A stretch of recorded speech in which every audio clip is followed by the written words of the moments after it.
everybody, welcome to MacMall Tech Talk. I'm Barbie. And I'm Chris. And we're going to be talking about the latest things in tech right now. So Chris, I know you've got some good news for people who like watching movies and playing games. Absolutely. HDMI announces version 2.0. Okay. Finally.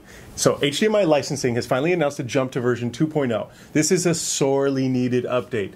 It's a major improvement to the last update, which was back in May 2009. That was forever ago. Forever ago, I know. Now, this is likely in response to pressure from manufacturers and content providers who are looking to cash in on the whole 4K, also known as UHD boom. All right.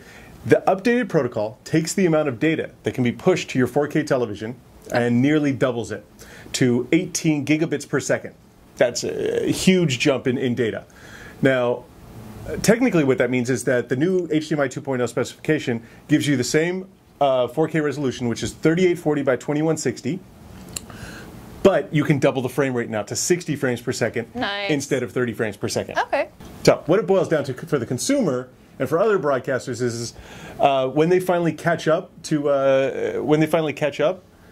your content will be buttery smooth. Buttery. Yes, buttery. Can we start over? Now, so what this basically boils down to for consumers is that when broadcasters and other content providers finally catch up with 4K, your content will still be buttery smooth despite this increased resolution. And despite your stuttering. Despite my stuttering. It'll be even smoother. Let's go on. In addition, the HDMI 2.0 allows for the simultaneous transfer of 32 audio channels to make sure that the new standard is as pleasing to your ears as it is to your eyes. So explosions will sound better, soundtracks will sound better. The sound will sound better. The sound will sound better. Buttery. Now, this is great news for people looking to upgrade to 4K televisions in the future. But if you're one of those early adopters that already bought a 4K TV, you might be wishing that HDMI licensing guys got their act together a little bit quicker. But unfortunately, the protocol layer is inherent to the design of both the hardware and the software. So even if you already have a 4K TV, just adding a new HDMI cord won't fix it? Nah, exactly, won't fix it. There are some televisions that allow you to upgrade, but not all of them. If you already bought a 4K TV, you're probably stuck at the frame rate of just 30 frames per second. There is some good news, though, is that your HDMI 2.0 cables will use the same connectors and cables as the previous two iterations. Now, chances are that HDMI 1.3 or 1.4 cables will be up to the task, but it's worth mentioning that this is not a guarantee because technically they're not rated for 2.0 after all. Okay, well that's interesting, but honestly, how many people are really going to notice the difference between 30 and 60 frames per second? Okay, if you're watching a lot of action movies or you're playing a lot of video games, but most video games aren't in 4K, so, I mean, I think a lot of us are going to be able to deal with the 30 frames per second for right now. Well, we'll see. We'll see. Okay, well, fine. We'll disagree about that one. Okay, Apple people, Chris.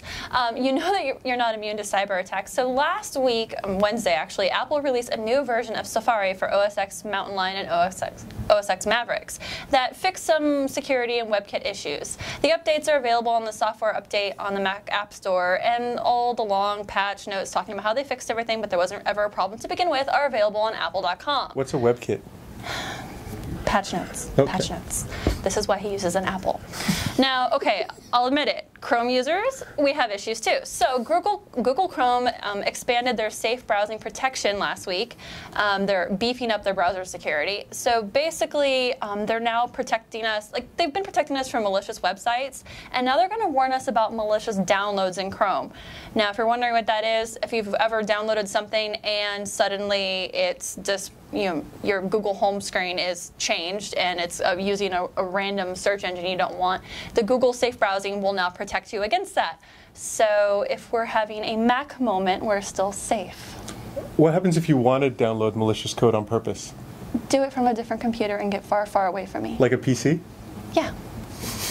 So for more information on the updates to Chrome, you can just go check out the Google's online security blog, googleonlinesecurity.blogspot.com, since all their blogs are on Blogspot. Next in the news, eBay set to accept Bitcoin payments. What? Yes, people will soon be able to pay for Airbnb Crazy. or Uber car rides using Bitcoin. Crazy, right? eBay has been quietly working to integrate acceptance of the new virtual currency into its Braintree payments subsidiary, which is part of the PayPal unit. Reddit's going to love this. Now, as you know, a little while back, eBay bought PayPal. So According to people familiar with the matter, those people and PayPal officials have met in recent weeks with several companies that facilitate Bitcoin transfers, including Coinbase Incorporated. Incidentally, Coinbase is the company that I use to store my own Bitcoin. It's an exchange. I use a piggy bank. PayPal has yet to reach any agreements, the people said. Now, the timing of when Braintree would accept Bitcoin is dependent in part on such a deal. Braintree provides software for payment processing to many online and mobile companies like Uber and Airbnb. eBay and PayPal wouldn't initially accept Bitcoin. Don't blame them. But that could change over time. It probably will. There is, in fact, one very large online retailer that shall remain nameless that struck a deal with Coinbase earlier this year. That retailer expects the sales of goods using Bitcoin to be between $6 million and $8 million this year, but eventually it's going to average $1 million every month by the end of this year. Now, Braintree, that company that does the processing, was processing more than $12 billion in payments annually when it was acquired by eBay. That was in December for $8 million cash. So I'm still feeling a little uncomfortable with using Bitcoin, even though it sounds pretty promising. I just don't like my stuff being stored in places that I'm not too familiar with. What are you talking about? Brings me to another story where Apple is now storing some of your data in China. My data? Your data. And my data. On Friday, the Wall Street Journal reported that Apple's begun storing data in China in a data center owned by China Telecom. This change happened actually back on August 8th, but nobody knew about it. When people freaked out a little bit and asked Apple about it, Apple said, quote, yes, Apple takes user security and privacy very seriously. We have added China Telecom to our list of data center providers to increase bandwidth and improve performance for our customers in mainland China. Okay, so not my data. Your data. I don't live in mainland China. We're going to send you there.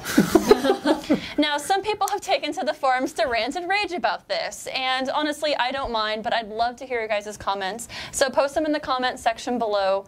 I really don't care if China sees my cat photos. Just remember, anything you post in the comments is going to be read by China Telecom. Yes, as one of the potential providers. All right, let's move on. You know how much I love 4K, right? Well, there's a major a little too much. There's a major 4K announcement coming from Sony. Okay. You know that boring first look video that played before the movie trailers? Yeah, that's when you get your popcorn. You ignore that part. Well, maybe you get your popcorn. I'm on a diet. He gets Snickers.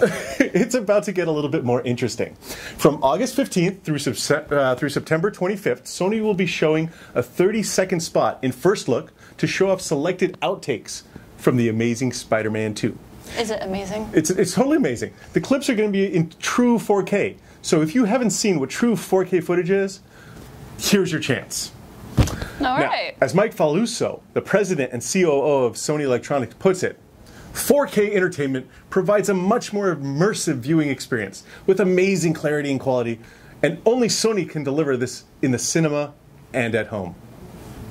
I believe him. Of course you would. So thanks everybody for watching MacMall Tech Talk. I'm Again, Chris. He's Chris. I'm Barbie. Please leave your comments in the comments section below. If you're watching this on an embed, get your butt over to YouTube and give us some comments. Thanks for watching. Bye. Bye.